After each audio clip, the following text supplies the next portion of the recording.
क्या आपने कभी टॉयलेट में डिस्पोजेबल गिलास रखा है?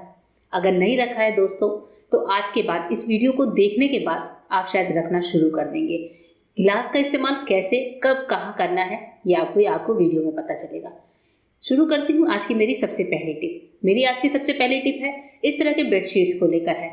आपने देखा है जब भी बच्चे बेडशीट पर उछल कूद करते हैं या फिर 1 से 2 दिन बिछाने के बाद भी बेडशीट की हालत कुछ यूं हो जाती है। ये बिल्कुल भी मैट्रेस में अटका हुआ नहीं रहता है, साथ ही मैट्रेस से बाहर निकलकर बहुत ज्यादा इस तरह से अस्त व्यस्त हो जाता है। बेडशीट जो है हमारी मैट्रेस में अटकी कैसे रहे, एकदम सेफ सिक्योर बनी रहे, चाहे इस पे बच्चे कितना भी खेले कूदें, इसके लिए आज आपके साथ बहुत अच्छा सा उपाय शेयर कर रही हूँ। आपको बेडशीट का चारों कोना पकड़ना है। इस तरह से जब आप बेडशीट का कोना पकड़ लीजिए, उसके बाद से आपको लेना है इस तरह का एक रबर बैंड। आप पतले रबर बैंड का भी यूज कर सकते हैं, मोटे का भी। मैं यहाँ पर मोटा वाला ले रही हूँ और इस तरह से बेडशीट में एक गांठ लगा दीजिए। थोड़ा सा टाइट गांठ लगाएंगे और इस गांठ को अब हमें क्या करना है, मैट्रेस के अंदर डाल देना है। मैट्रेस का जो कॉर्नर वाला हिस्सा है दोस्तों, इस तरीके से ये गांठ को इसके अंदर अच्छे से टक कर दीजिए। साइड की जो बेडशीट है उसको फोल्ड कर दीजिए। ये काम आपको करना है चारों कोनों पर। चारों कोनों पर करते ही आप देखेंगे कि इस गांठ की वजह से जो बेडशीट है वो बहुत ही बढ़िया तरीके से मैट्रेस में स्टक हो जाती है और हमारी बेडशीट जब चाहे बच्चे कितना भी उछले कूदे, चाहे हम इस पर कितना भी सोएं या बैठें, ये निकल कर बाहर नहीं आती। चाहे आप इसे इस तरह से खींच कर भी निकालना चाहेंगे तो ये निकल कर नहीं आएगी। बढ़ते हैं नेक्स्ट टिप की तरफ। नेक्स्ट टिप है दोस्तों, जैसे कि आजकल आपको पता है बारिश के दिन है, मानसून के दिनों में हम बहुत सारी समस्याओं से दो चार होते रहते हैं। घर से जुड़ी हुई एक ऐसी ही समस्या होती है वॉशरूम में आने वाली जो सीलन की स्मेल होती है। आपने देखा होगा कि अगर हम कभी इसकी सफाई करते हैं तो कभी वॉशरूम जल्दी सूखता नहीं है। कभी इसमें से अगर बच्चे ने इसे इस्तेमाल किया है, फ्लश दबाना भूल गए हैं, तो एक अलग सी स्मेल इसमें आती रहती है। या फिर वॉशरूम के 2-3 इस्तेमाल के बाद ही हमें ऐसा लगता है कि हमें इसकी क्लीनिंग करनी होती है, पर हर समय हम फ्री नहीं होते हैं कि हम वॉशरूम की अपनी क्लीनिंग कर सकें। ऐसे टाइम पर वॉशरूम में आप क्या करें जिससे वॉशरूम से अच्छी सी खुशबू भी आए, साथ ही आपको बार बार वॉशरूम को क्लीन करने की जरूरत ना पड़े, ना ही आपको यहाँ पर कोई फ्रेग्रेंस वगैरह रखने की जरूरत पड़े। इसके लिए आज एक बहुत अच्छा सा उपाय शेयर कर रही हूँ कि आपको लेना है कोई सा भी सोप। जो सोप आप अपने घर में इस्तेमाल करते हो, अगर कोई पुराना सोप का टुकड़ा है तो वो भी आप ले सकते हैं। यहाँ पर सोप को हमें अच्छे से ग्रेट कर लेना है। छोटा वाला ग्रेटर लिया है और उसे सोप को ग्रेट करेंगे।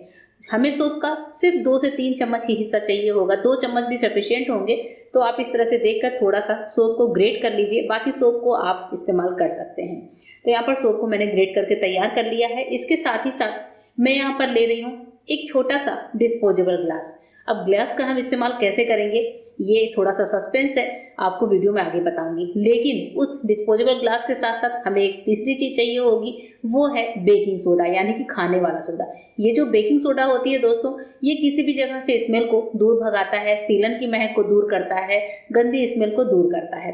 तो साबुन में हम पहले सोडे को मिलाएंगे, उसके बाद से इस तरह का कोई ग्लास ले लीजिए। छोटा जो चाय का ग्लास होता है वो भी चलेगा, पानी का ग्लास है वो भी चलेगा। अगर आपके पास इस तरह के ग्लासेस नहीं हैं तो आप किसी कटोरी वगैरह में भी ये काम कर सकते हैं। उसके बाद से सोप और सोडे का मिक्सचर लेकर आपको इस ग्लास में डाल देना है। मैं यहाँ पर सारा मिक्सचर ही एक बार में डाल देती हूँ और ग्लास में कोई ढक्कन नहीं लगाना है, कुछ भी काम ऐसा नहीं करना है। बस आपको देखिए कि आप कितनी बढ़िया तरीके से इस DIY की मदद से अपने पूरे वॉशरूम को एकदम बढ़िया सा फ्रेग्रेंस से भर देते हैं। अब ये चूंकि हमने लिया है, बहुत थोड़ा सा लिया, आप देख रहे हैं पूरा ग्लास भरा भी नहीं है, इतना ही सफिशिएंट है। इसके बाद से हमें चाहिए होगा कोई सा भी एसेंशियल ऑयल। मेरे पास यहाँ पर एसेंशियल ऑयल जो है तो मैं उसको थोड़ा सा यूज करूंगी, बहुत थोड़ा सा, 1 से 2 बूंद। आपको पता है कि एसेंशियल ऑयल जो होते हैं वो कितने ज्यादा स्ट्रांग होते हैं। अगर आपके पास ये ऑयल नहीं है तो आप परफ्यूम भी ले सकते हैं, लेकिन परफ्यूम में प्रॉब्लम ये है कि वो 1 से 2 दिन में ही उड़ जाता है और हमारे जो एसेंशियल ऑयल है वो कम से कम 15 से 20 दिनों तक चलते हैं। मैंने यहाँ पर इसमें डालने के बाद बस इसको मिक्स नहीं किया है, ऑयल ऐसे ऊपर ही छोड़ दिया है। अब इसके बाद से इस ग्लास को लेकर चलते हैं अपने वॉशरूम में। जो भी वॉशरूम से आपकी स्मेल आ रही हो, जहाँ पर भी साइड में आपको थोड़ी सी भी जगह मिलती है या फिर फ्लश टैंक के ऊपर ही आप इस ग्लास को ऐसे ही रख दीजिए।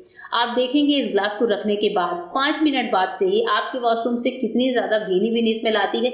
जब भी आप डोर खोलते हैं तो आपका वॉशरूम कितना बढ़िया तरीके से स्मेल करता है। इसमें अगर कोई सीलन की बदबू है, किसी भी तरह की स्मेल है, वो सब निकल जाती है। ये एसेंशियल ऑयल इतना छोटा सा मिक्सचर कम से कम 15 दिनों तक के लिए काम करता है।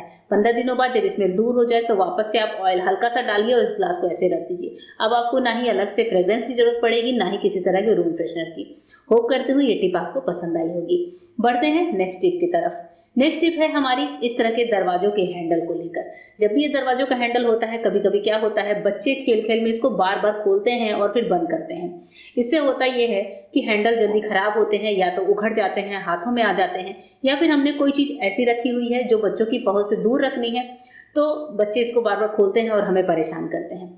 बार बार बच्चे हैंडल ना खोलें, इसके लिए बहुत अच्छा सा उपाय शेयर कर रही हूँ। इसको आप करके अपने ये जो भी अलमीरा वगैरह के हैंडल है या कबर्ड कैबिनेट के हैंडल है, उनको बार बार खुलने से बचा सकते हैं।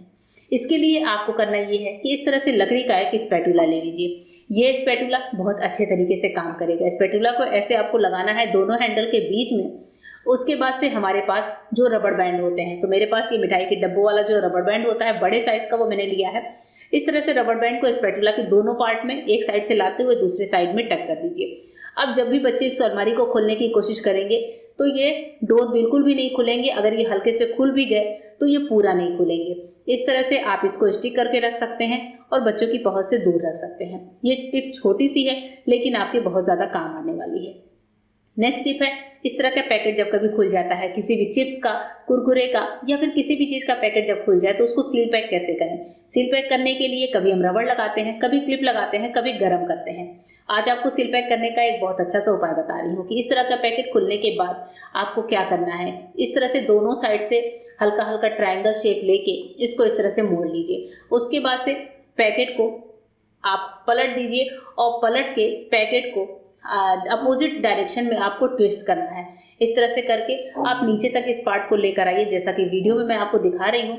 और बस उसके बाद से दोनों साइड से आप इसको पैकेट को, यानी कि जो पॉलीथीन है उसको इस तरीके से जैसे ही घुमाएंगे ये पैकेट हमारा सील पैक हो जाएगा। उसके बाद से आप देखेंगे जो अंदर की चीज है वो बहुत ही बेहतरीन तरीके से सील हो जाती है। पैकेट खुलता भी नहीं है और इस तरीके से कुछ भी हम चाहें तो सील पैक करके रख सकते हैं और ये चीजें फिर कभी खराब भी नहीं होती हैं। आप इसको एज इट इज ही रख सकते हैं। यहाँ पर देखिए मैं पैकेट को पलट कर भी दिखा रही हूँ, कोई भी चीज इसमें से गिर नहीं गई है। तो ये टिप बड़े ही काम की होती है, हम लेडीज के बहुत काम आती है। नेक्स्ट टिप के लिए आगे बढ़ते हैं। हमारे पास कॉम्ब होते हैं। कॉम्ब को यूज करते करते आपने देखा होगा कि इनमें बहुत सारी गंदगी जम जाती है। कभी कभी ऐसा होता है कि कॉम्ब को साफ करने का टाइम नहीं है कि इसे गर्म पानी में कौन भिगोए, डिटर्जेंट में कौन भिगोए। इसके लिए बहुत छोटा सा उपाय होता है कि जब भी आपको इंस्टेंटली कॉम्ब को क्लीन करना हो, आपको लगे कि कॉम्ब पर कोई गंदगी जम गई है, आपको कॉम्ब को क्लीनिंग तुरंत ही करनी है 2-4 मिनट में, तो आप कोई सा भी टेल्कम पाउडर ले लीजिए। मैं यहाँ पर सिंपल से मेरे पास टेल्कम पाउडर था वो ले रही हूँ और कॉम्ब पर इस तरीके से डाल दीजिए। जहाँ जहाँ पर गंदगी आपको दिख रही है वहाँ पर आप पाउडर को छिड़क दीजिए। पाउडर को छिड़कने के बाद हमारे पास होते हैं पुराने टूथब्रश। वो टूथब्रश के इस्तेमाल से आप इस पाउडर की अच्छे से क्लीनिंग करिए। जैसे भी आप टूथब्रश से ये पाउडर को हटाएंगे तो आप देखेंगे दोस्तों कि पाउडर के साथ साथ जो कॉम्ब की गंदगी है जो इस पे जमी हुई है वो बहुत अच्छी तरीके से क्लीन हो जाती है। इस तरह से करेंगे, जैसे ही 1 से 2 मिनट करते हैं तो कॉम्ब हमारा बहुत अच्छे तरीके से साफ हो जाता है। और पाउडर के साथ साथ मैं आपको दिखा रही हूँ कि यहाँ पर देखिए कितनी काली काली जो कालिक जैसी चीजें हैं वो निकली हुई हैं कॉम्ब से, और कॉम्ब हमारा बहुत अच्छे से क्लीन हो गया है। इसके बाद से कॉम्ब को आप किसी के गीले कपड़े से पोंछ लीजिए। हमारा कॉम्ब बिल्कुल इस्तेमाल के लिए तैयार हो चुका है। होप करती हूँ कि वीडियो आपको पसंद आई होगी। वीडियो पसंद आते ही दोस्तों चैनल को सब्सक्राइब जरूर कीजिएगा। फिर मिलते हैं मेरे नए वीडियो में, तब तक के लिए गुड बाय, थैंक यू।